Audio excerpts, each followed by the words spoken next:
177 FLIT company.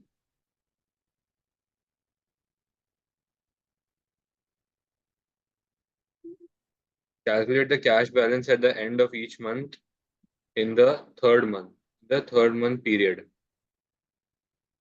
3-month period, sorry. So FLIT company is now preparing a cash flow forecast for the 3-month period from January to the end of March for one of its divisions. The following sales volume have been forecast. तो ये है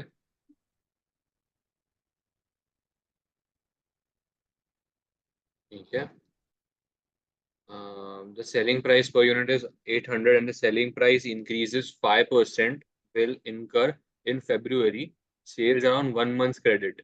ठीक है. Production of goods for sale takes place 1 month before the sales. Each unit produced requires 2 units of raw materials costing 200 per unit. No raw materials inventory is held. Raw material purchases on 1 month's credit. ठीक है. Variable overhead and wages are equal to 100 per unit and are incurred during the production and paid in the month of production. Okay. Opening cash balance at 1st of January is expected to be 40,000. The long-term loan of 3 lakh will be received at the beginning of March, and a machine costing 4 lakh will be purchased in cash in March. ये long-term loan received in the beginning of March मतलब मार्च में ही करेंगे ना consider. हाँ. में नहीं. चलो ठीक है.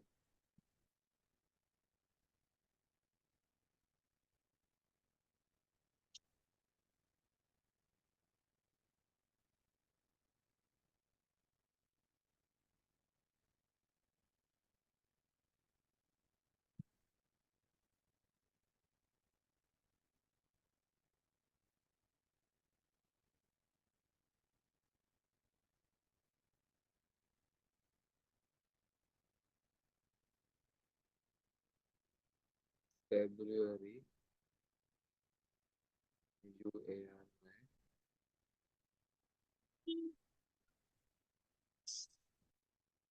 March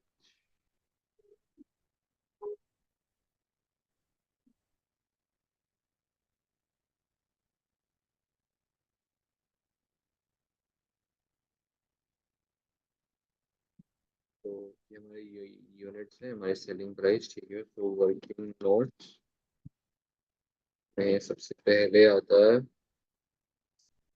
sales December January February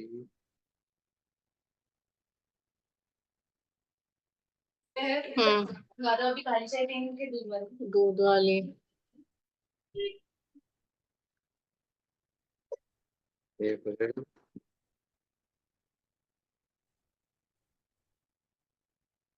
quality papers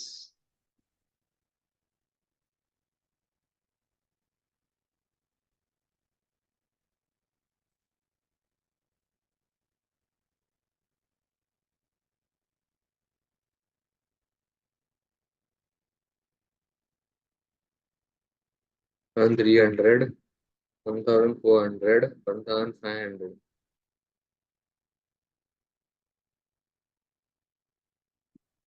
Selling price per unit is 800 and the selling price increases 5% in February. The sales are on 1 month's credit. Okay.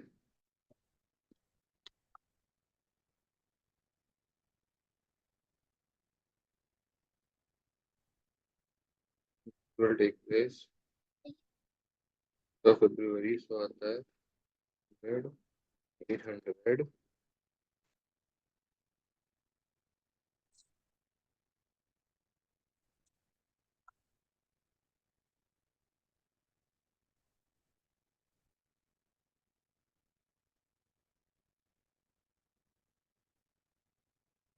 sales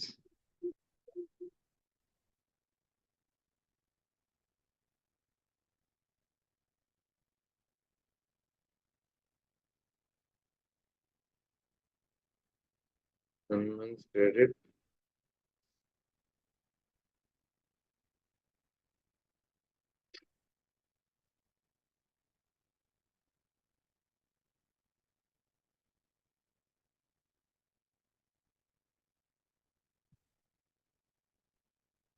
फिर जनवरी में ये आ गया 1 मंथ क्रेडिट, क्रेडिट पे है तो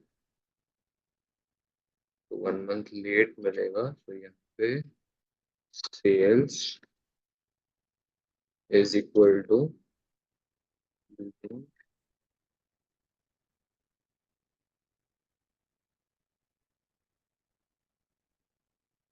कॉस्ट।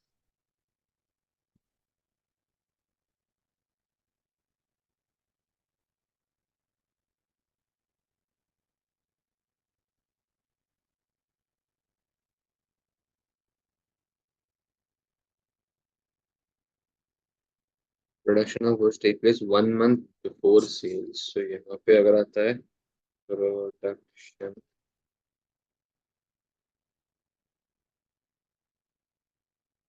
सब units की जो प्रोडक्शन है वो तो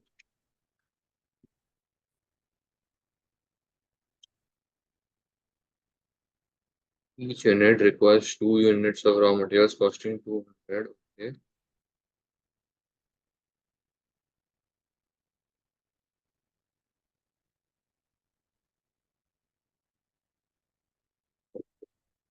Then each unit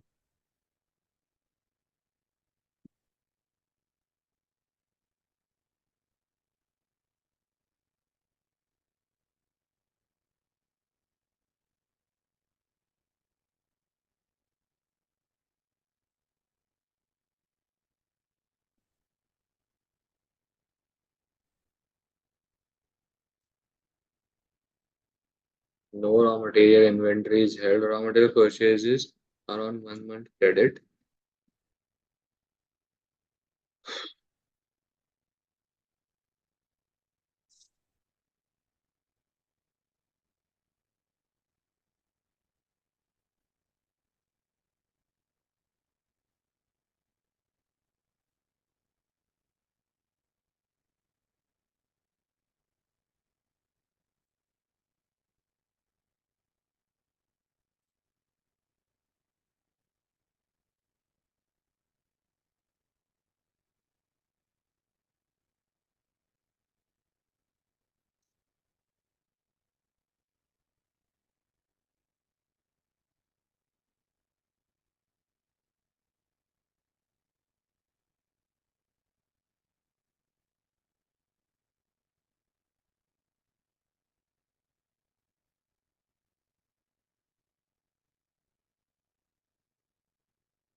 एक महीने पहले रॉ प्रोडक्शन हुआ था, उसके बाद एक महीने का क्रेडिट दिया गया था, उसी महीने में हम आ गए फिर से एक बार।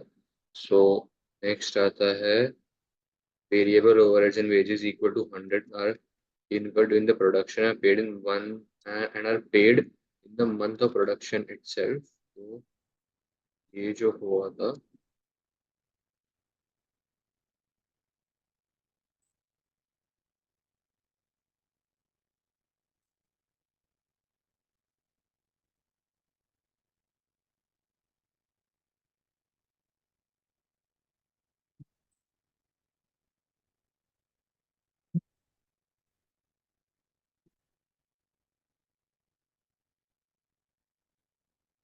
तो फिर आता है यहाँ पे variable cost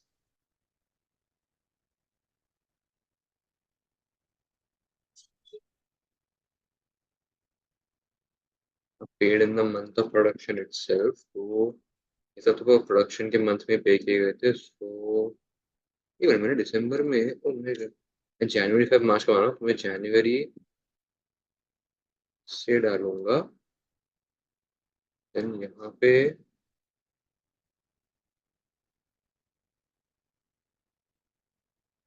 variable cost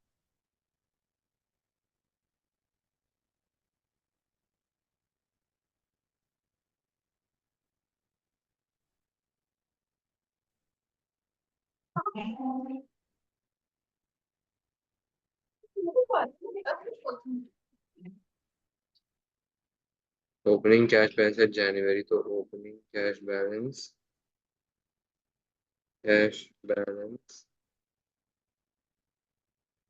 is expected to be 40,000.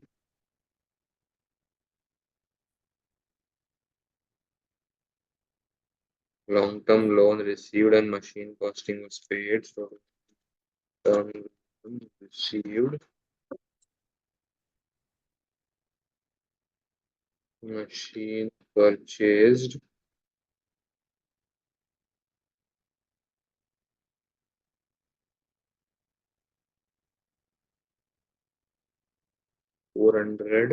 sorry, 4 lakh. यहाँ पे 3 lakh.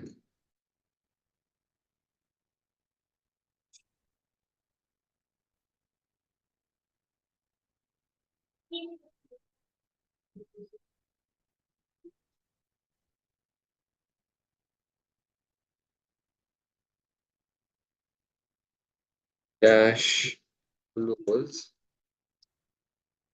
sales minus raw materials minus variable cost minus machine purchased plus income received, तो ये मुझे दे देगा इतने का। तो फिर मेरा क्लोजिंग बैलेंस जो आता है for the first month would be 3,70,000। मेरा ओपनिंग जो होगा वो इसी का क्लोजिंग होगा। Opening of the next month will be closing of the second. And मैं क्या डाला, ठीक है, तो आएगा 9,92,000। और जो टोटल आएगा उससे अपन प्लस करेंगे ना ओपनिंग बैलेंस। हाँ, कितना आया? लास्ट का दस द हाँ closing of March will be 9,92,000। Right. Check कर लेते हैं एक बार फ्लिट कंपनी का ये वाला सम।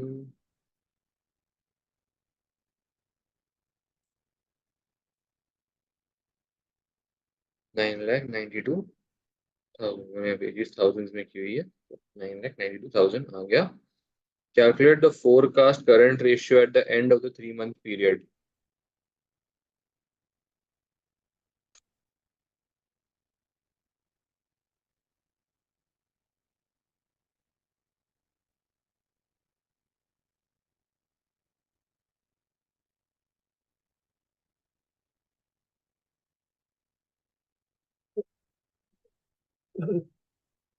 Liabilities current ratio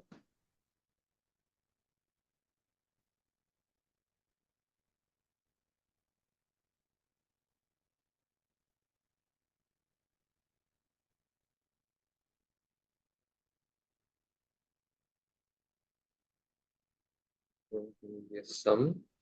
देन वापस एक बार इसी चीज का ये सम यहाँ पे आएगी। कैश कैश का भी एक मिनट ना, कैश के लिए क्या हो रहा है यहाँ पे, 3 month पीरियड ही पूछा है। सो कैश का ये जो मेरे पास है क्लोजिंग, ये मेरे पास आ गया। ठीक है, करंट लायबिलिटी में से पेबल्स और ये डालना है, लेकिन प्रोडक्शन, चलो ठीक है।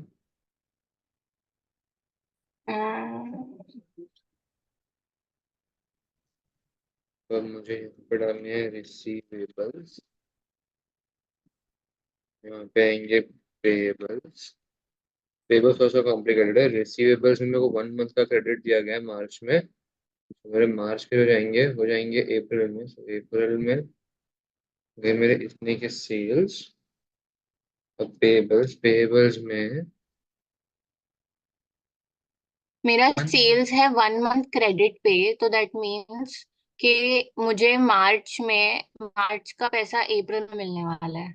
बराबर, तो मार्च में तेरे को 11,76,000 मिलने वाले थे ना, मतलब मार्च में तेरे सेल्स हुए 11,76,000 के, तो वो तेरे को अप्रैल में मिलने वाले हैं। नहीं, मेरा मार्च में पता है कितना सेल्स हुआ? 123,480। सेलिंग प्राइस इन्फ्लेशन है ना, फेब के बाद 882 आएगा ना। वो खाली 840, मतलब वो खाली 8, वो कांस्टेंट रह रहा है, वो इन्फ्लेशन नहीं है। सेलिंग ओके, तो प्राइस मतलब it is going to increase of 5% will occur in वो चेक कर फेब्रुअरी। लिया।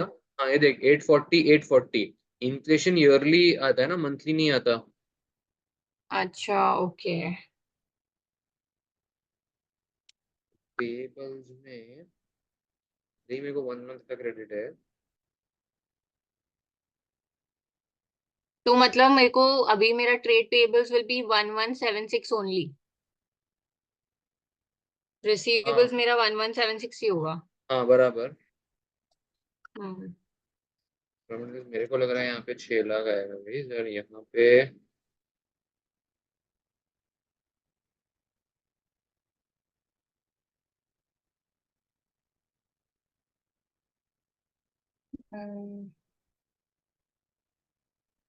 टेबल कॉस्ट में मुझे लगता है जो मार्च के लिए आएगा वही होना चाहिए, to be very honest. Raw material purchases are on 1 month credit. तो अपना पेबल्स में एक तो वेरिएबल ओवरहेड्स एंड वेजेस आ जाएगा। तुम हेल्प कर देना मेरी यहाँ पे जरा। Variable cost. Variable overheads are incurred during production and in paid in the month of production, that is 1 month before the sales। तो मतलब अप्रैल का पैसा मुझे मार्च में मिलने वाला है। और मार्च में अपने को ऑलरेडी मिल गया है, तो मिल वेरिएबल गया ऑलरेडी, कॉस्ट तो तो इट नहीं विल बी आएगा। 150। It will be 150।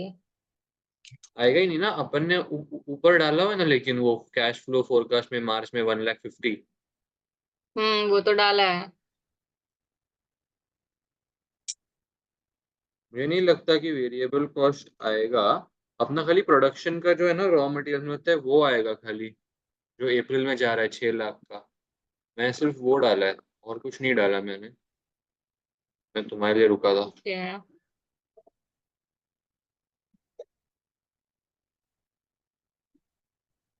Variable cost 1,50,000 का डाला है क्योंकि मार्च में हमको मिल गया ऑलरेडी अप्रैल का। हम्म।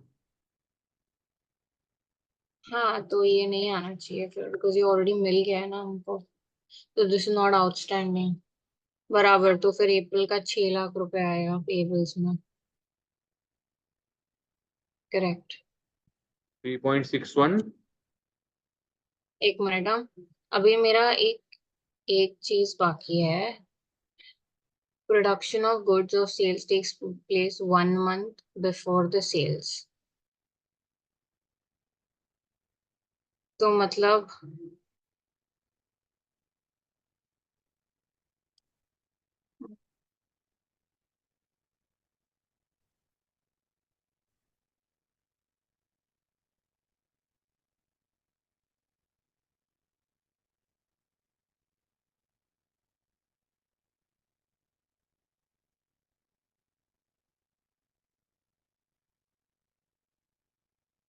हम्म।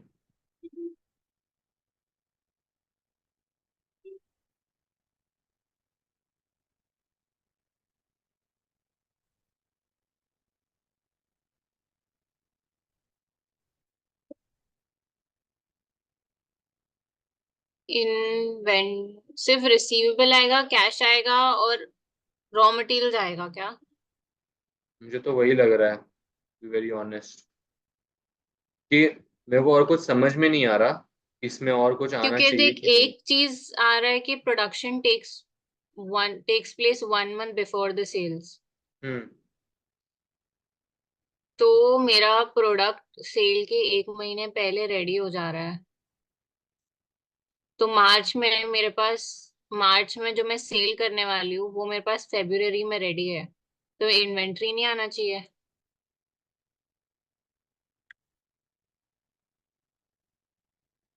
कितने का इन्वेंट्री तू बोल रही है? 6 लाख का वही ना? नहीं समझ आ रहा है ना। 6 लाख का इन्वेंट्री। नहीं नहीं नहीं, सॉरी सॉरी, एक मिनट। देख मैं तेरे बताऊं क्या, अब तक मुझे क्या क्या मिले। मुझे मिले 9,92,000 का कैश, रिसीवेबल्स ऑफ राइट। 11,76,000, और पेएबल्स 6 करेक्ट। लाख के। हाँ राइट। मेरे को आ गया 3.661 का 661 का करंट रेशियो, ठीक है। अब मेरे को इसके हम्म। आगे पता नहीं है, लेकिन मुझे एक चीज जो अभी लग रही है वो है कि ये देख, अपन ने परचेज किया एक इन्वेंट्री या वो मशीन, तो मुझे लग रहा है कि जो अपन ने मशीन परचेज की है वो अपनी इन्वेंट्री बन सकती है क्या। नहीं नहीं, अरे वो करंट, मशीन इज नॉन नहीं करंट नहीं नहीं, सॉरी एसेट सॉरी, वो साहिल। नॉन करंट एसेट्स हो गया। मैं मेरे को वो चीज बोलते ही पता चली कि मैं क्या बोल रहा एक मुझे इन्वेंट्री का लग रहा है, बट मुझे समझ नहीं आ रहा कि मैं इन्वेंट्री का क्या वैल्यू लूं। 1400 इज माई दिस 1400, ये तो मैं नहीं ले सकती बिकॉज ये मेरा पेबल्स हो गया। सेल्स माइनस वेरिएबल कॉस्ट अगर करूँ तो, सेल्स माइनस वेरिएबल कॉस्ट करूंगी तो मेरे को है। आ जाएगा इसका कॉस्ट इन्वेंट्री। अभी मैं ट्राई करती हूँ। नहीं नहीं नहीं नहीं नहीं, एक minute. Each unit produced requires 2 units of raw materials costing 200 per unit. Each unit produced requires 2 units of raw material costing 200 per unit, and variable cost भी रहेगा ना उसमें, because your cost of inventory is okay. So मेरे हम्म। पास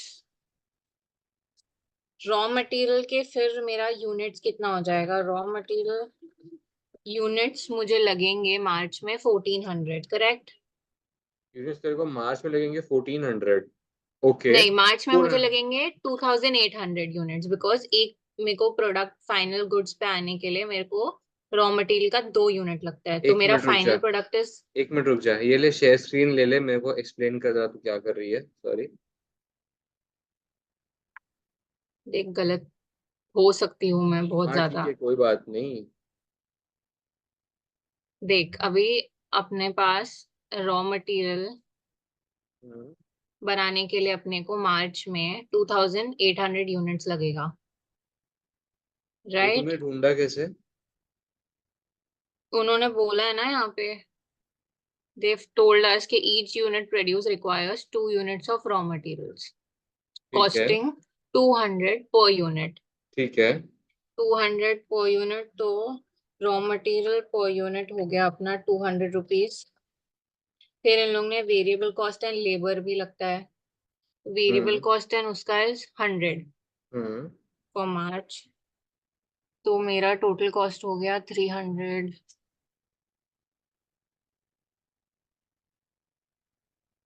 but अगर मैं year इसको भी multiply करती हूँ, ये आता है मेरा वैल्यू। बट मेरा रॉ फिक्स्ड गुड्स का कॉस्ट कैसे निकालते हैं अपन, या should I minus this with. अगर मैं सेल्स प्राइस लेती हूँ मार्च में 840 का, हम्म। और इक्वल्स टू 840 माइनस 300, और अगर मैं इस यूनिट्स को से मल्टीप्लाई करती हूँ, आई थिंक ये ज्यादा एक्यूरेट होना चाहिए, बिकॉज सेल्स माइनस कॉस्ट, नहीं, कॉस्ट पे कैसे आते हैं यार। Selling price minus my variable cost will give me contribution, contribution minus fixed cost will give me my profit. नहीं यार, इन्वेंट्री का वैल्यू,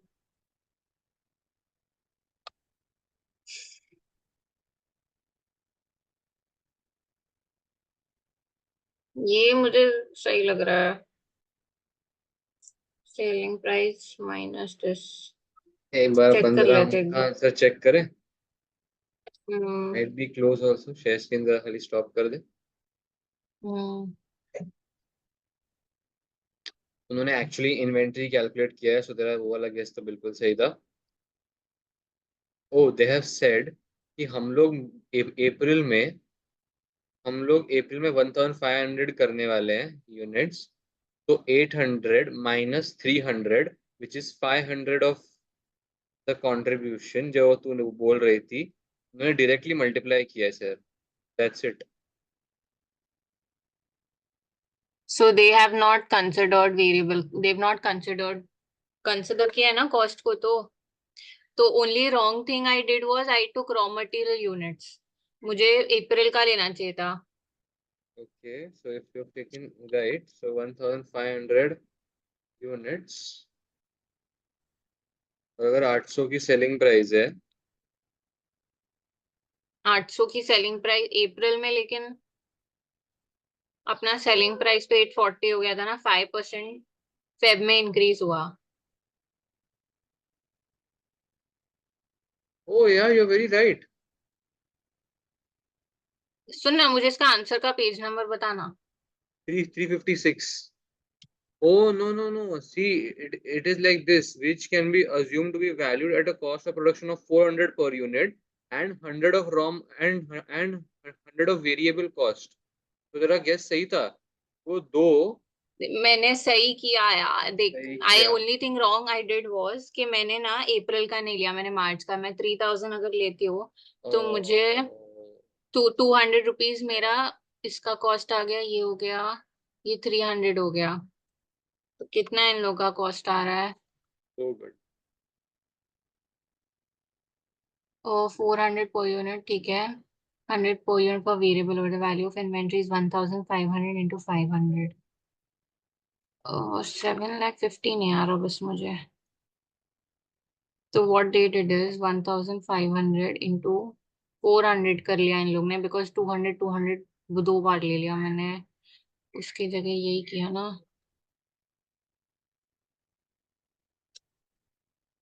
So, हम्म,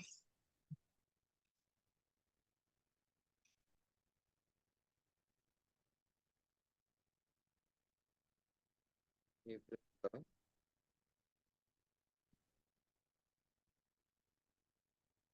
1500 into 500 gives me 7,50,000, so वो मेरी इन्वेंट्री आ जाती है।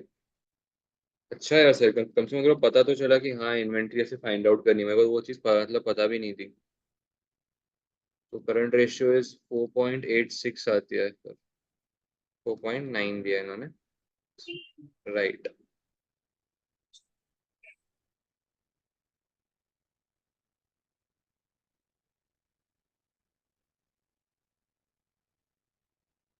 200 200 1500 की जगह मैंने लिया अगर 3000.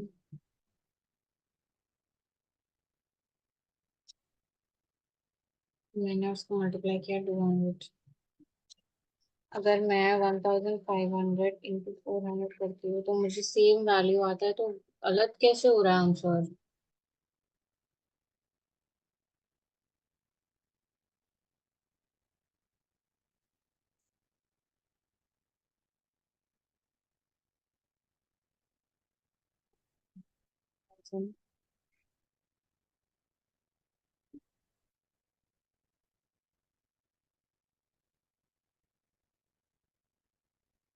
सही तो है, क्या हो गया, नहीं आया क्या तुम्हें? इन लोगों ने 1500 यूनिट्स लिया hmm. Sales, and they took cost of production as ₹400. हाँ, Oh, okay. I understood where I'm making a mistake. क्या हो गया?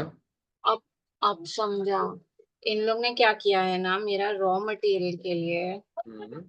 मुझे यूनिट्स लगते हैं दो. हम्म। तो उसके लिए मेरा यूनिट्स हो गया ₹3000 एंड मेरा कॉस्ट पर यूनिट हो गया ₹200.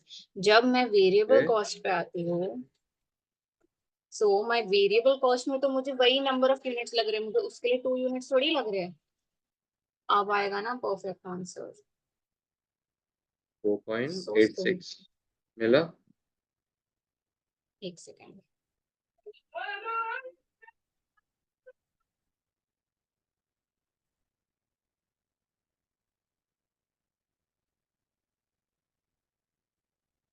ठीक है, इसका टोटल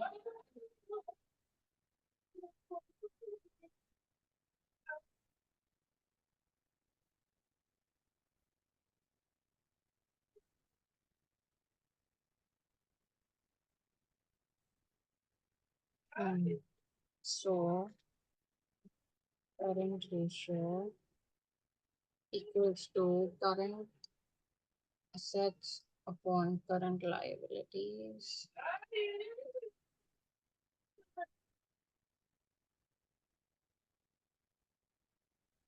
Yeah, 4.86. Okay.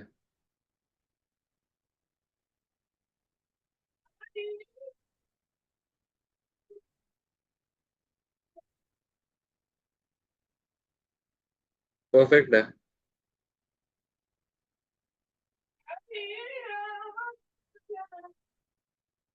चलो आगे बढ़े. हाँ.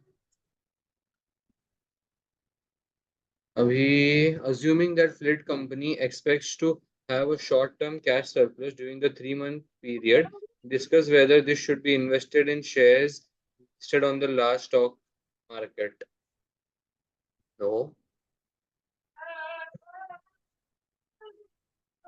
Short-term cash surplus can be used to increase liquidity rather than profitability, as any obligation can come in the middle or any obligation might arise in the future. और क्या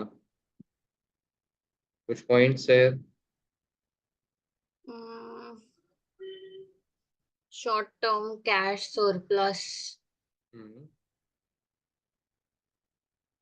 can, एक तो बोल दिया तूने कि वर्किंग कैपिटल में भी हम to pay off the current liabilities. Okay. Cash अगर हम होल्ड कर रहे हैं तो we are bearing an opportunity cost of lost financial investments.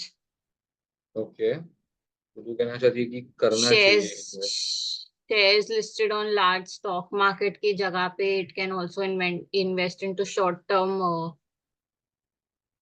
investments, तो उससे if it needs immediate withdrawal वो कर सकता है. ओके. अगर मुझे शेयर्स में इन्वेस्ट कर दिया तो फिर ब्लॉक हो जाता है यार पैसा. पैसे जा भी सकते हैं ना, लेकिन शेयर मार्केट में जो शॉर्ट टर्म कैपिटल लॉस हो सरप्लस हुआ. सकता है. या हाँ, they can suffer a capital loss. if FLIT company generates a short-term cash surplus, the cash may be needed again in the future. In order to increase profitability, the short-term cash surplus could be invested, for example, in a bank deposit. However, the investment selected would normally not be expected to carry any risk of capital would not be expected to carry any risk of capital loss. Shares traded in the large stock market might carry a significant risk of ca- capital loss and hence are rarely suitable for investing short-term cash surpluses. वही है. सही है.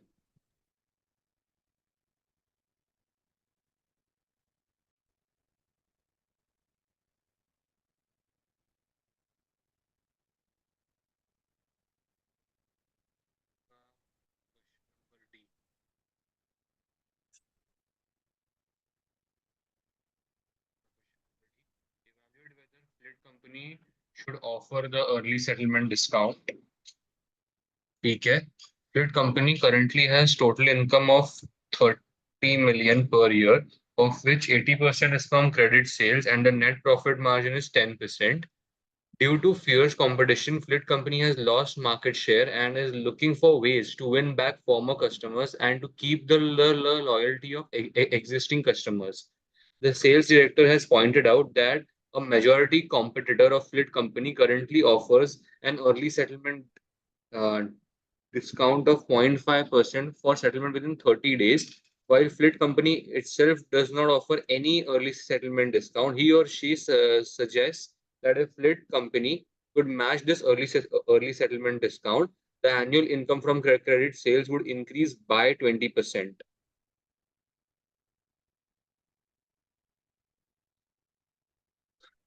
Credit customers of FLIT company take an average 51 days to settle invoices. Approximately 0.5% of the credit sales have historically become bad debts each year and written off as irrecoverable. The finance director has been advised that offering an early settlement discount of 0.5% of payment within 30 days would increase administration cost by 35,000 per year, while 75% of the credit customers would likely to take the would be likely to take the discount. The credit controller believes that bad debts would fall to 0.375% of credit sales if the early settlement discount were introduced. FLIT company has an average short-term cost of finance of 4%. Assume that there are 360 days in each year. Shit. Hmm.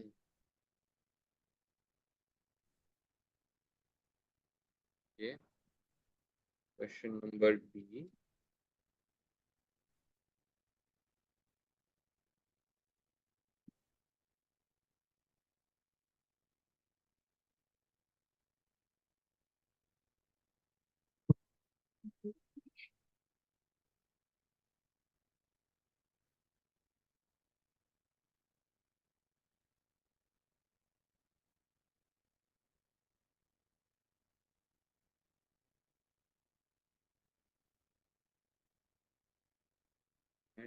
Correct.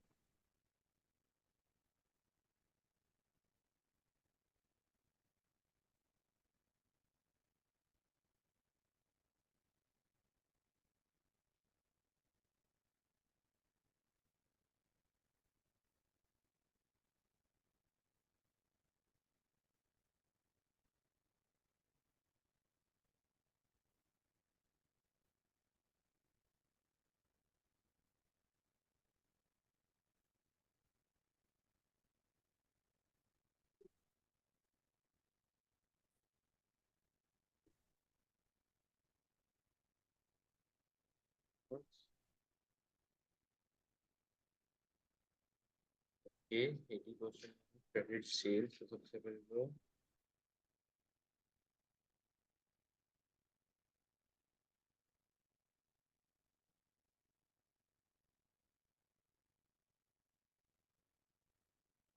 credit sales 30 million. Credit sales of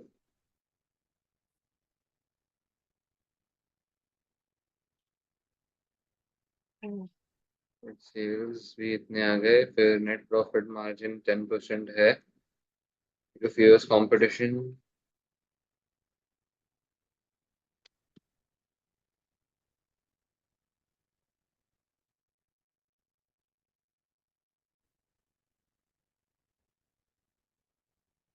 fierce competition create company lost market and loyal to the existing customer. The sales director has pointed out that the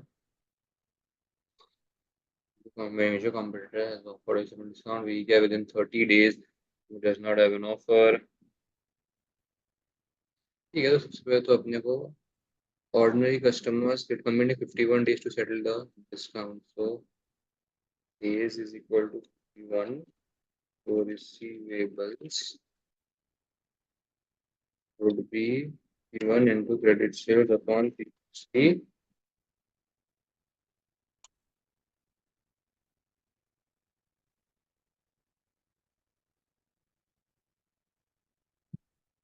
He or she suggests that a freight company could match this early settlement discount. Annual income increase by 20%. Annual income from credit sales would increase by 20%. मतलब credit sales to 20% से increase होंगे कि net profit 20% से increase होगा. इन लोगों ने क्या बोला है कि annual income from credit sales would increase by 20%. So total income जो 30 million की है वो increase होगी ना. Credit sales ना तो 24 million से 20% increase होगी. नहीं, credit sales नहीं, annual income from credit sales. तो total income जो 30 million का है वो increase होगा.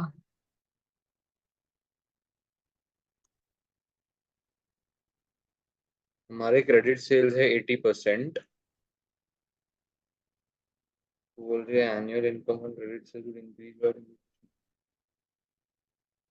यार ये थोड़ा समझ में नहीं आ रही है चीज। ठीक है कोई ना, बाकी की चीजें कर लेता हूँ पहले। क्योंकि देख इन लोग ने वो अगर क्रेडिट सेल्स इंक्रीज होता they would say that credit sales would increase by 20%, but they said कि the annual income from the credit sales would increase by 20%.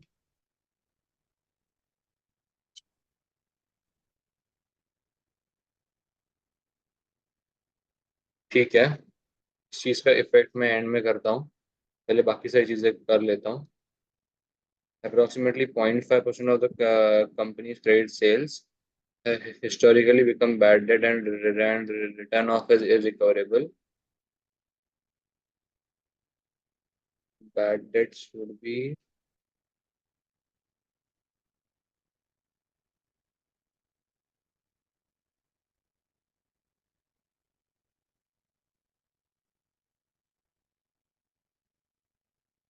at least 75% of the customers will take this offer, no? तो ठीक है, no receivables. Director and advisor often only and within 30 days would increase the admission cost by 35,000. So, increase in administration cost.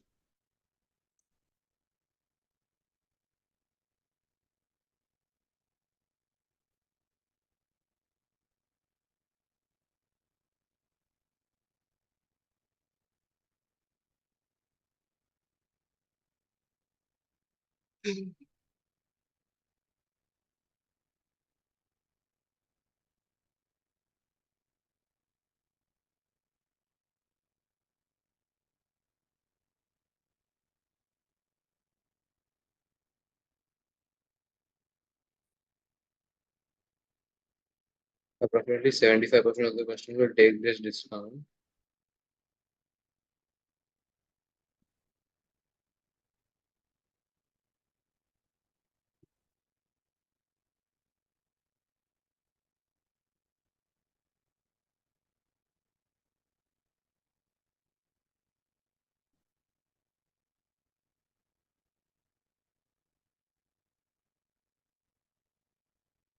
Is 30,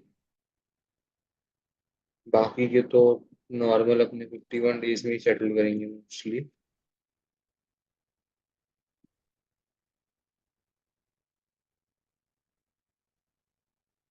receivables आएंगे, balls आएंगे,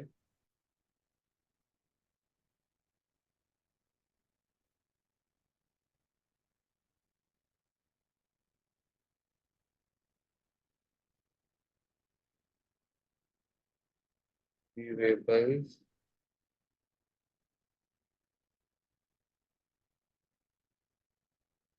Hmm.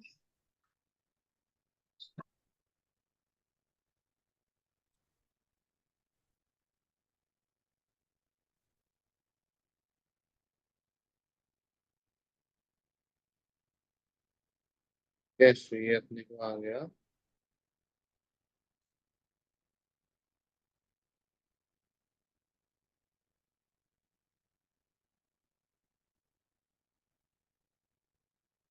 in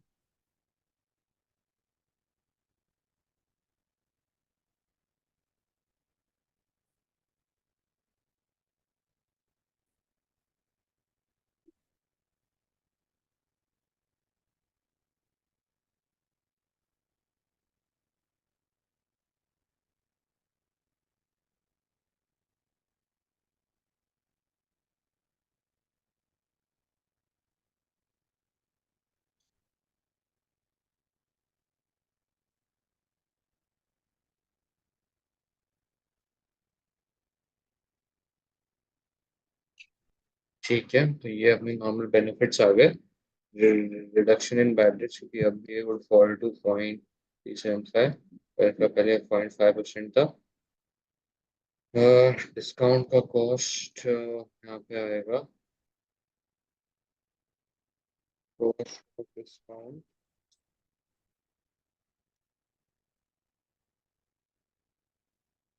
इस चीज का 0.5% of the discount, discount का cost मुझे आ गया 90,000।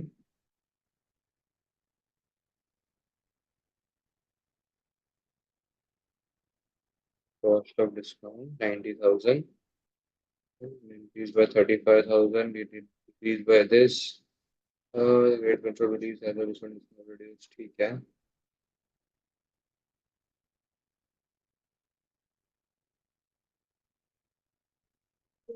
Annual income from credit sales would increase by 20%.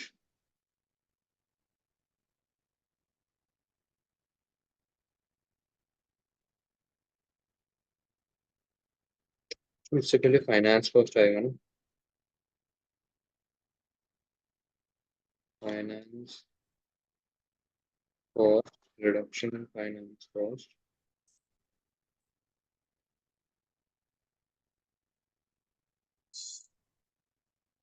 reduction in finance cost would be bracket open, old receivables minus new receivables, bracket close into 0.04, 0.04, benefit of 42,000. Receivables नहीं आएंगे पर इसका benefit आएगा, ये reduction in finance cost. फिलहाल के लिए मुझे है -53,000। और अगर अभी मेरा 53 हुआ, हुआ ना 53 का नेगेटिव, चलो ठीक है। इसका अपने वाले को बट आई एक थिंक अगर अपन सेल्स पे, अगर सेल्स पे 20% लेके करके देखते एक बार। चल ठीक है। Increase increase in in sales income, चल ठीक है, तूने बोला 30 का 20%, वाओ। इंटू 0.2, 30 का नहीं, मैं बोल रही हूँ सेल्स पे 24। तो क्रेडिट सेल्स ना, हाँ, तो मैं इतने तो टाइम अगर से अपन बोल रहा क्रेडिट था। सेल्स चेंज करेंगे तो अपना पूरा चेंज होएगा ना। हाँ, मैं भी क्रेडिट सेल्स ही इंटू बोल रहा, पॉइंट, एनुअल इनकम। इंटू 1.2,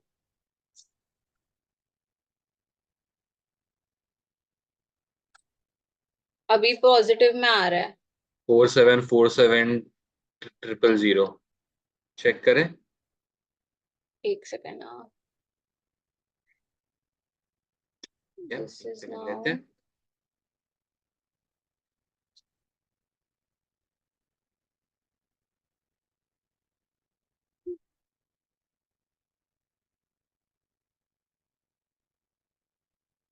बस यार, जब मैंने अपन ने वो कल सम किया था पता है, 275 पीएनपी, उसमें वो लोग हम्म डायरेक्टली सेल्स नहीं लेते ना, उसमें वो लोग वेरिएबल कॉस्ट माइनस कर देते कंट्रीब्यूशन के लिए।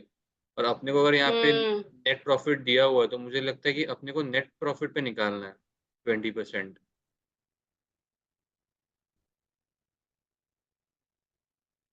नेट प्रॉफिट पे 20%। मेरा नेट प्रॉफिट बढ़ेगा ऐसा मुझे लगता है। ना नेट प्रॉफिट कितना आ रहा था, 3 मिलियन, उसका 20%, 6 लाख, उस पे हो सकता है कि ये तो, like, I am not disagreeing with you, लेकिन यहाँ पे इतने सारे छोटे छोटे कॉस्ट और एक इनकम इतना बड़ा 48 लाख का, वो थोड़ा तो वियर्ड लग रहा है हम्म मतलब।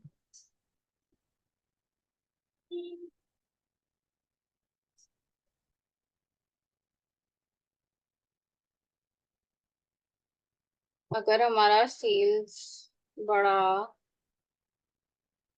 तो हमारा प्रॉफिट तो एनी विच वेज बढ़ेगा ही। अगर सेल्स 20% से बढ़ा तो अगर तू इंक्रीज तो 20% का इस 10% निकालेगा तो हाँ, प्रॉफिट तो एनी इस विच वेज चीज इंक्रीज का, होगा। तो अपन इस चीज का 20%, 10% ले लेते हैं ना यार, देख जैसे, हाँ, देख, 10% इंक्रीज ले सकते हैं। So increase that will come up to sales, तो पहले क्रेडिट सेल्स वाज मेरा 24, 1 2 3, 1 2 3, इसका 20% increase, so that is 10% का नेट प्रॉफिट 4,80,000 आता है, ये फिर भी ठीक है नेट प्रॉफिट के लिए। 4,27,000 का नेट इफेक्ट आता है।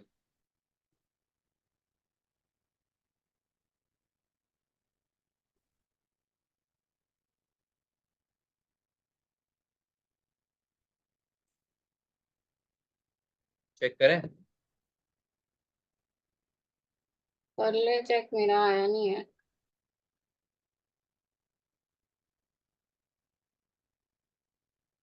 The answer is 3,72,200. Okay. The cost of discount that they have taken is 1,08,000. Okay, मेरा क्या क्या सेम है मैं वो चेक कर लेता हूँ। Reduction in bad debts 4 lakh, अच्छा एक minute, reduction in bad debts गलत है।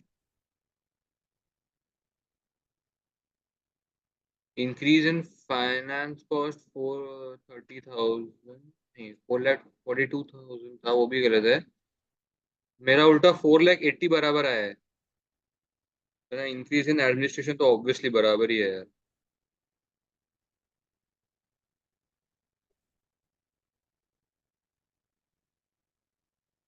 Oh shit. अरे भाई, ये किसकी गलती हो गई? अगर 20% का इंक्रीज हो रहा है तो 20% सेल उसमें भी तो बढ़ रहे हैं ना। आ गया बराबर। अब हमने 20% सेल्स यहाँ नहीं बढ़ दी, यहाँ पे। अभी 20% का इंक्रीज इन 25,000 में भी तो स्प्लिट होगा, और फिर वापस ये सारा क्या कैलकुलेशन आएगा। इसलिए अब आंसर आ गया, नेट इफेक्ट 3,72,200 का।